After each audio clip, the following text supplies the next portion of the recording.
Kale program simwe tukyagenda ddala mu maaso amakya gonna kole twongera kubanga tukubuuzaako yonna gy'osinzira okubeera nga ate otulaba.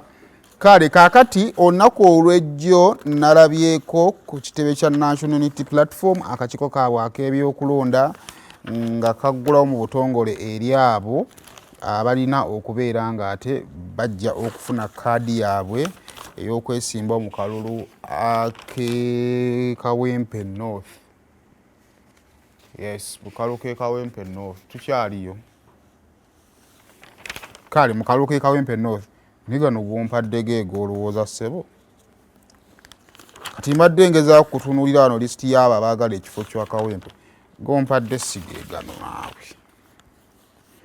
Balengeza kutunula lisiti y'abaagala ekifo kya Kawempe North nga bagenda mu bantu 16 wadde ng'ebibiina ebimu tebinnasalawo ani agenda okubanga ajja. For example, NRM yalina candidate eyeesimbawo mu kalulu ka 2021 naye n'atawangula. Kati kitegeeza nti oyo aba alina kaadi okumalako gino emyaka 5 wadde ate nalabyeko NRM abalala 2 nga nabo baagala ekifo. Kakati ate yalina kaadi sinnamulaba bwawanika. Kati ndowooza ebibiina ebirala bikyalina okumala okuvaayo. Guno gwagala kifo guni agidde imwe tamulesaawo muno temuli mutebiri mbiri mu. Kale this morning the electoral commission management committee who have interest in contesting for the Kawempe North by-election seat and the councillor Kazo Angola ward by-election slot under our party flag.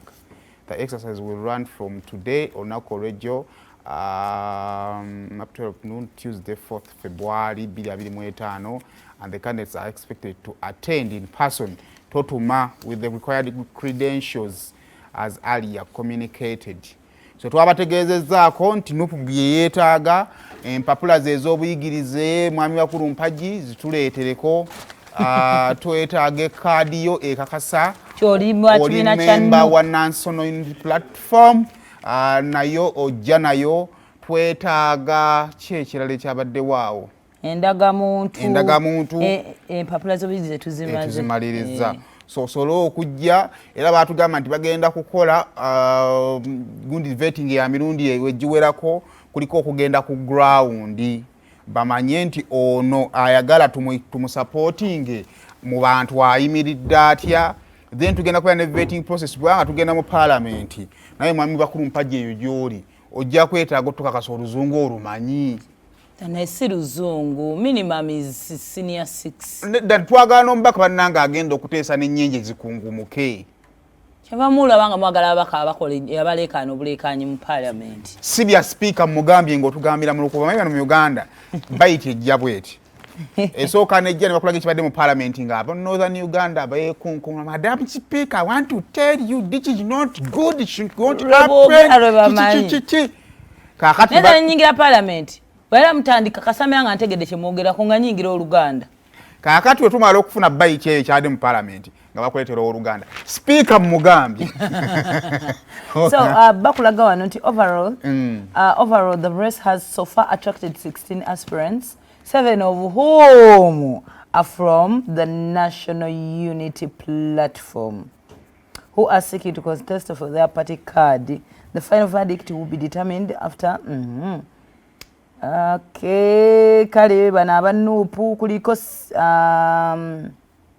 Sagirinya's former political assistant Alex Luswa Luwemba Muhammadi kuliko erinya Alex wali gazetinga tetwagala tuddemu ebyo ndienda bene batadde mu mawulire.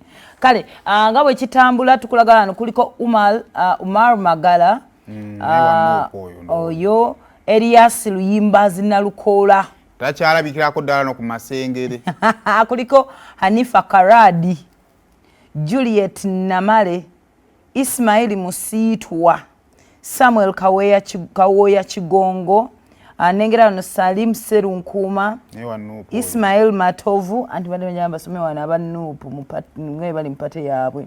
Bano bonna benna akayogerako no Umar Magala, Elias Luyimba Zinalukoola, balina bagala kadi ya NUP.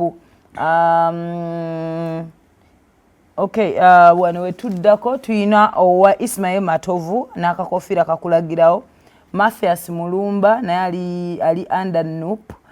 Tuyina Saul Ziwakulya naye akakofira kakulagirawo, tuyina Farida Nambi. Farida Nambi yesimba uko ku kya Kampala. Mu kisanyi kiwedde Farida Nambi yajja ku ky'abakyala Kampala. Woman MP. Tuyina Samuel Katabazi Senkala. Tuyina Muhammad Mutazindwa, Moses Ali Jemba. Nezireta Alex Luswalwemba, Onesimus George Mutumba. Abasiraamu Hanifa Karadi, Umar Magala, Ismail Musitwa, Ismail Matovu, Salim Serunkuma, Farida Nambi, Saulu Ziwa, Saulu Wasilamu, Saulu Musilamu. Saulo. Muhammad Mutabazi, Moses Ali Jemba, Alex Achabuza. Abo be basiraamu. Rivazi Musiramu Elias Mbazi na Rukola. Kati ngaye batugamba nti dini kintu kikulumu abasiraamu. Ono yani ono wa Galubindi omuwala. Bamita Hanifa Karadi. Tava mu Kalulu. Omwagadde nnyo. Wano etwaba omwana omuwala omulungi side ze mwamukola. Wasobola kugenda. Kati ku Karadi we tutava. Ku Karadi. Twaba kwasakana ko mukazi talina wala wayinza kwesimba. Ani ono ajje Kampala. Ye bali bamuyita n'erinnya linya ngali abayindi. Emukyoti bakyotala. Ajje wane Kampala tumuwulire. Kuba ne bayite bajja namulaba. Kuba bali bakuze. Ne wane Kampala tulonda gwe. Sultan Salim. Sultan Salim. Jangwe Kampala Central. Gwe wawuya ka abaana abakyala abalonda Tematimba Peter. Olwobula okulabika. Abalalu. Nze nondo omusajja omweru nga muzungu. Buli omu ekiroto kye kya musajja mulungi. Nedda. Era buli tugere mutamuze ebyobulamu. Yajjanga bagamba bamami. Kajebero tamuze ebyobulamu.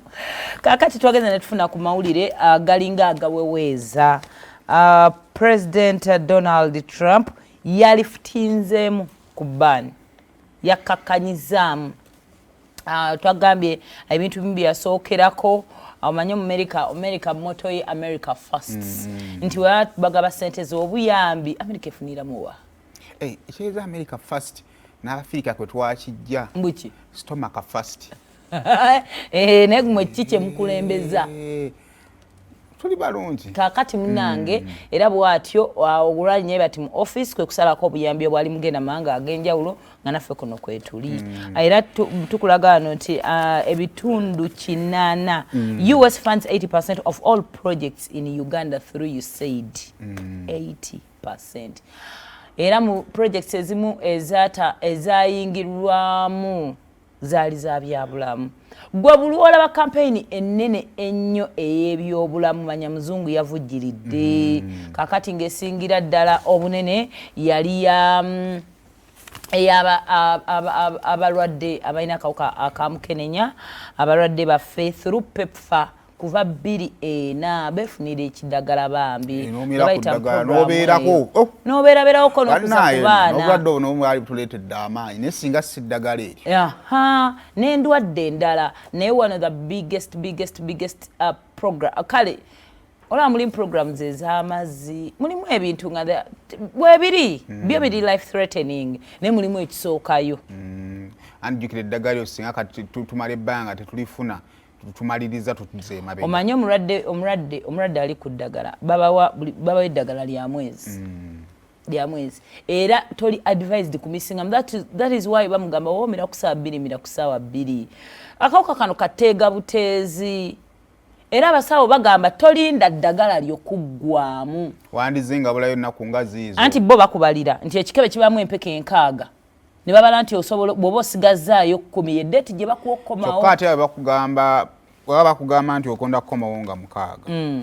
bakuwa lyanga 12 so that internet transport ne waba kubuze onoonyereza abo weewatyo so that ogeno tuka tofunayo olunaku lwotamize tofunayo olunaku lwotamize kati omuntu amire eddagala in that sensitive manner okkeera ku makyo omugamba hafi abadde aligula agambye takyayinza Akirero kwongera ku bukulu bw'eddagala bwe twali wano mu COVID wonna omwami bamukolako emboozi awo ng'atambula nayo n'agenda ng'ali distributing mukase bwe twatukira nga abantu bakyasula kutambula n'agenda ali distributing agenda alitwalira abantu oteeka mu location wawe ogenda okusanga n'oteekawo ne ka transport akatono n'alivuga n'alitwala era bwe twali tuyingidde mu COVID twatunuulira nnyo abantu baffe abali ku ddagala lya Mukenenya. Government, it was a very big discussion. Kigenda kubeera kitya era bangi nnyo nno baayogera ebintu bingi byagenda maaso abamu obulwadde bwaba kubanga obulwadde busobola okutuka in that manner just kumisinga mu ddagala lunaku lumu so munnange bw'atyo Donald Trump kyaka yawuliriza enduulu n'emiranga gyaffe ne Sala abakyala n'abaami n'abaana bali ku ddagala eryo ze baasindise ne baweweezaamu naati ebikolimo tebisala nyanja so okuyita mu secretary of the state Marco Rubio yagambye nti bagenda bakakanyizaamu ku bbaani eno naye bagenda tunuulira only yagikootinze core life threatening endwadde zokka nga ziyinza okwanamya ensi singa ziba tezikwatibbwako era bw'atyo yaminyonyodde in package bw'atyo nannyonnyola ku medication medical services food shelter substance supplies n'abasawo abasobola those are medical services abatonotono abeegasa okuyamba abatunulyamu embeera era muno mwe yajje ebintu n'agamba za abortion teziri omwo eyo kati oba tosobola tegeera banaye tuleke tetugenda akate kuleka kulwawa mulwadde eddagala aye tusomesa tudde kuggwe nti simanya bukyangandujjamu siibizangamu ahe munnange nze nafunye olubuto nga setegese kubbanga kati you continue mwe bane mugende mu maaso tukina kati katugende ku bali abatalina kyakola Trump agenda kuyingira mu ssanyu ly'abantu family planning muzaala abaana bane mubazaale mubalye planning yandibadde atukwatira bane tubasomesezza temuwulira bannaye enkola yokka eri affordable eryemu opposite ya deposit naye nayo bannaye ebyo kale mulimbi yayogedde mu conferences ezisomesa aba transgender surgeries nasho badde kiteeka mu ssente